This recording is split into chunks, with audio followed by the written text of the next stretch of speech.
ఓం శ్రీ సాయినాథాయ నమః. అందరికీ నమస్కారం అండి. Welcome to our channel Sai Amruthavani. ఎలా ఉన్నారు అందరూ?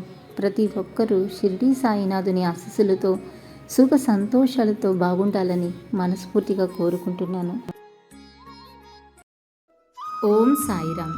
సాయి బిడ్డలందరికీ నమస్కారం అండి. ఈరోజు బాబాగారు మనకి అందిస్తున్న సందేశం గురించి తెలియజేస్తున్నాను. అదృష్టం నీ ఇంట అడుగు పెట్టబోతుంది తల్లి. చాలా అవకాశాలు రాబోతున్నాయి. వాటిని సద్వినియోగం చేసుకో. ఇక నుండి నీ జీవితంలో అంతా అదృష్టం నడవబోతుంది. నీకు అన్ని సంపదలు సమకూరుతాయి. ఇవన్నీ నీకు ఇచ్చిన ఆ దైవాన్ని మాత్రం మరవవద్దు. అల్లా మాలిక్, అల్లా అచ్చా కరేగా. ఓం సాయిరామ్. ఇలాగే బాబాగారి సందేశం రోజు వినాలి అనుకుంటే మన ఛానల్ని సబ్స్క్రైబ్ చేసుకుని సపోర్ట్ చేయండి. అంతవరకు సర్వే జన సుఖినో భవంతు. Thanks for watching.